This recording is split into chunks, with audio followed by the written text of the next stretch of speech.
sense in you running around half naked. It's distracting. I mean, for the droids.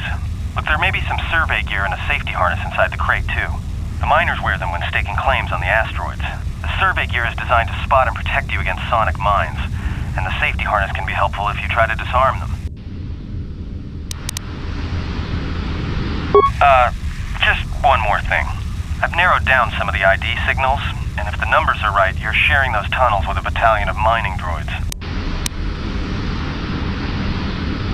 There's gotta be some central controller down there. See if you can find a terminal by the main access shaft. That'd be governing intelligence.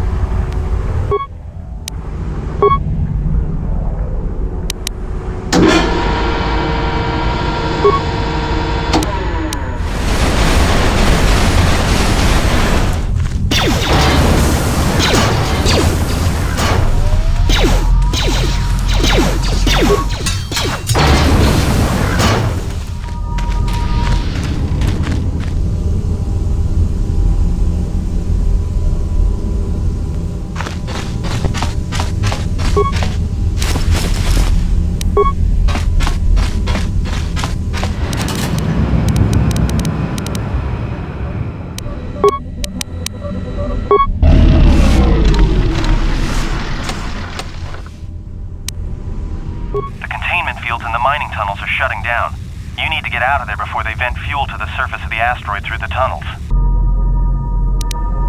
I may be able to keep it contained until you get the turbo lift to the fuel depot, but not for much longer. I'm locking down the turbo lift to the administration section now to keep the blast from spreading. If you've got anything left to do down there, make it quick, because where you are is going to get real hot real soon.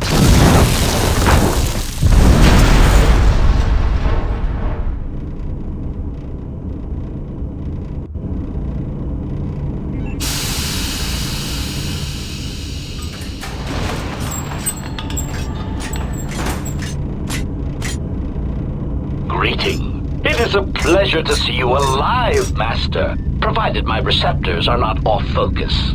How may I be of assistance?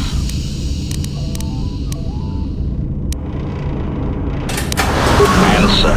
I am a survivor of the Harbinger, just as you were, Master. With the unexpected termination of my previous Master, you are the only organic which I may now serve. Irritated answer. Oh, Master, it is such a long, dull story, and not terribly relevant to our current situation. Hesitant explanation. That has been the subject of considerable discussion since our arrival here, Master. Many have attempted to claim you and this unit as salvage. I was crudely interrogated concerning our brief history together on board the Harbinger, before its communications, weapons, and engines suffered the cascade failure that disabled the ship. Speculation. It is possible you were incapacitated and locked in the well-shielded cargo compartment as the Harbinger was being systematically crippled, Master. Clarification. Yes, Master. No doubt the flurry of destruction on board the Harbinger somehow drugged you into a stupor from which you could not awaken. Most curious. Placation. Merely a turn of phrase, Master. The implication that your state was due to the result of ingesting large quantities of Juma juice was unintentional. I meant to communicate only that you were somehow rendered unconscious before you were locked securely in the cargo hold. Clarification, by locked, I meant sealed, Master. My vocabulator seems to be malfunctioning. Recitation. Following the unusual set of coincidences that led to the cascade failure in the Harbinger's systems, we were boarded by a small freighter with unknown ID codes. It appeared that this freighter had been attacked, and the captain wanted to study it. This freighter appeared to be still spaceworthy. Your cargo compartment was breached, and you were taken on board the freighter shortly before the Harbinger's systems began to go critical. I, too, managed to board the freighter before the Harbinger's destruction. We were most fortunate to have survived, Master. Evaluation. Master, I do not know. Judging from the damage, it had been attacked by a much larger vessel.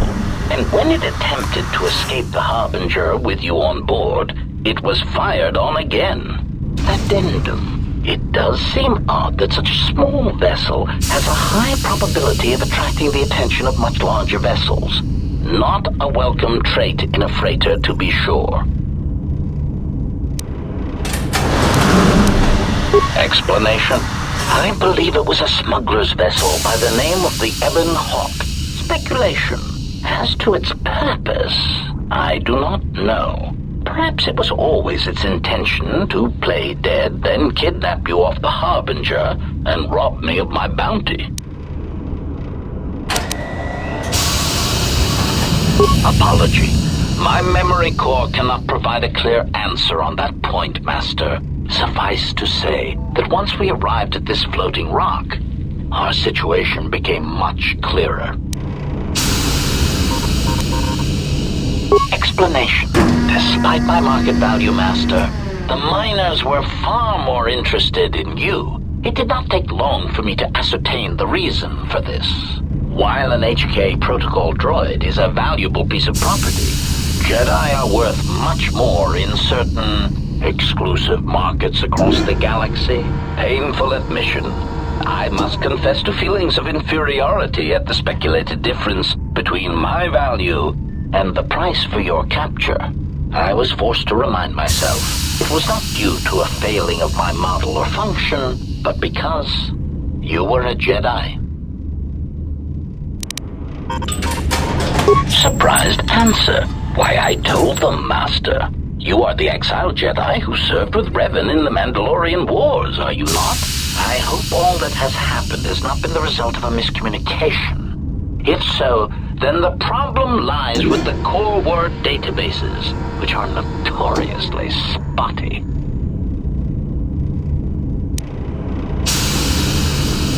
Indignant exclamation. Master, I am only a protocol droid, but it is part of my function to know such information and relay it to any interested parties in the interests of terminating any potential hostiles. Quick clarification.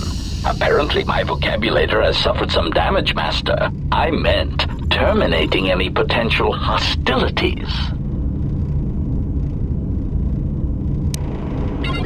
Answer. All that has happened has been because they believe you to be a Jedi, Master. They debated what to do with you as you lay unconscious in the medical bay. One group seemed intent on selling you as property. The other group opposed this. 3 standard hours after the division between the miners became apparent, accidents began to occur throughout the facility. A result of improper maintenance, I believe. These accidents coincided with the degradation of the mining droid behavioral cores. Crude models are prone to such failures, resulting in murderous rampages. The mortality rate of organics in the facility rose quickly. Many miners began to join you in the medical bay as a cascade of flawlessly timed detonations occurred in isolated gas pockets in the lower levels of the facility. The explosions herded the miners into emergency sections of the station, quickly and efficiently cutting them off from communications and facility control. But sadly enough, not the ventilation systems. You see, the explosions had damaged specific sections of this facility's ventilation systems, causing a slow, lethal buildup of toxic fumes in the dormitory level. Defensive answer. Master, I am a protocol droid, not a well-crafted assassination droid of unrivaled sophistication. To have carried out the actions that took place here would have required an unusual set of skills. It is highly unlikely I possess the knowledge of how to reprogram the memory cores of base worker-class droids into killing machines, let alone to terminate the organics at this facility, utilizing only Aerotech 500 series laser mining drills and explosives fashioned from proton missile cores. Admission. I cannot and will not attempt to change your mind, Master.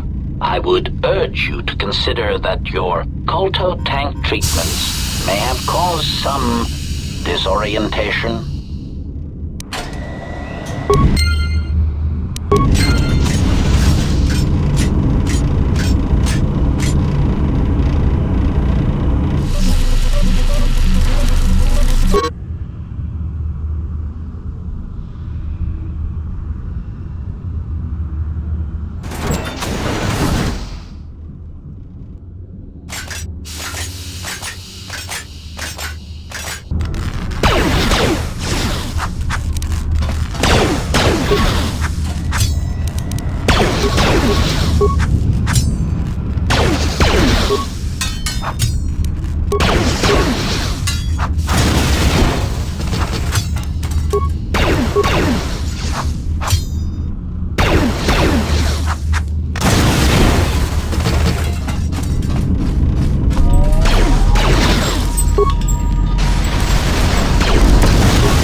Finished the sonic imprint sensor prototype for the mining droids.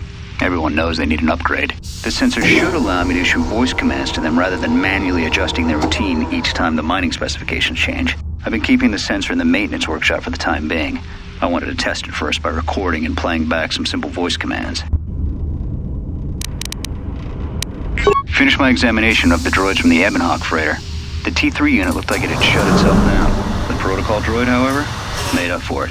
It talked my ear off for most of the hour, asking questions about the facility, the personnel, and so on. Still, it wanted to make itself useful, so I put it to work until its master wakes up from the med bay.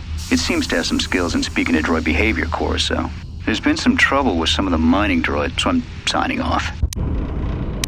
Been speaking to the protocol droid about the Jedi in med bay. I thought they'd all gone away or been killed in the Jedi Civil War. The droid told me that his master is the only Jedi he knows of in all the galaxy, that the Jedi had served in the Mandalorian Wars almost 10 years ago. That would have meant that the Jedi served under Revan for a time. Maybe the Jedi knows what happened to Revan after the end of the Jedi Civil War. Been too busy to enter a log for a while. There's been more and more accidents since that Jedi arrived. The miners are starting to get restless, especially KotOR. KotOR said the exchange is offering a huge bounty on Jedi Knights and that we can make a fortune if we sell the Jedi to Nar Shaddaa. Security shot down that idea pretty quick. But I don't think KotOR and his men are going to give up that easy. I mentioned the trouble to the Jedi's protocol droid, and he seemed concerned about his master's safety. I told the droid not to worry. The KotOR wouldn't. With the protocol droid's help, I made some upgrades to the sonic imprint sensor, using some of the droid's vocabulator subroutines. In addition to its ability to store and record voices, it now has the droid's full array of alien languages, including Basic. Should prove useful as a portable translator. I tried to make sure the protocol unit got some credit for helping fashion it, but the droid refused, saying the work was reward enough. I was thinking of installing the prototype in one of the mining droids as a test and see what happens. When the dock officer reported the droids repairing the Ebonhawk, I installed a voice print ID on the droid console system. Someone ordered them to repair that freighter, but I can't find a trace of the order anywhere. If anyone tries that again, they won't be able to do it from this terminal unless I let them. The voice print should cut any user off from the central functions unless I give the code. The maintenance check on the droids didn't help. If anything, the accidents have increased. Security interrogated me about the droids and they weren't too happy with my answers.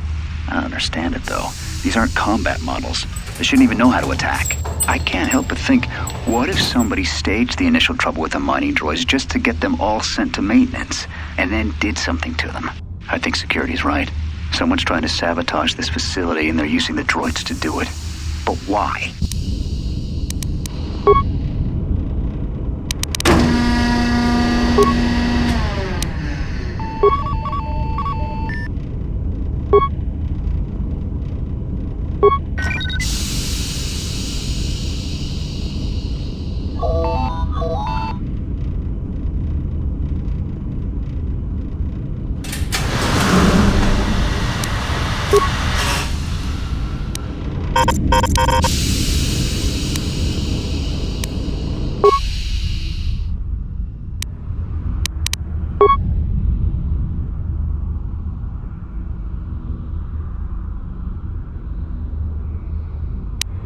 Greeting. It is a pleasure to see you intact, Master. How may I be of assistance?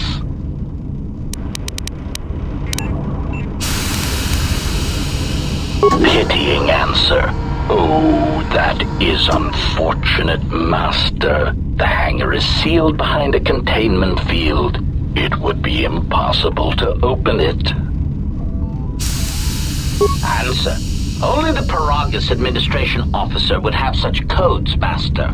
If he hasn't already been murdered in an unfortunate accident, then he is trapped in the dormitory section, which has been effectively cut off from the facility by explosives. Theory. You could walk across the surface of the asteroid to the dormitory airlock, but such a route would be extremely hazardous, and I do not wish to see you damaged.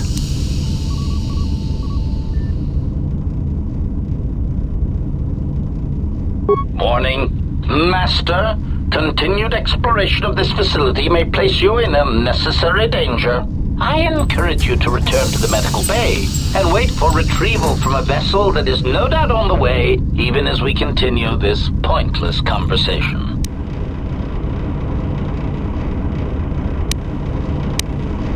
Weary resignation. Very well, Master, but there is very little that I can do. You see, the airlock is sealed by a code. Correction. Oh, I already possess the code, Master, but I am afraid that it will do you no good. Condescending explanation. Master, the console governing the droid maintenance area and the airlock is voice-printed musing. In the last days of his life, the maintenance officer was quite careful about voice protocols, bordering on paranoid obsession. Conjecture. I suspect once he realized something was wrong in the facility, he voice-locked the droid bay functions. A prudent measure, but in the end, he met the same fate as the rest of the organics. Condescending explanation. Oh, yes, Master. The code is Maintenance Control Voice Print ID R1B5. But unless the maintenance officer speaks the code, it is useless. Recitation. Maintenance Control Voice Print ID R1B5. There. Was that sufficient, Master? Maintenance Control Voice Print ID R1B5.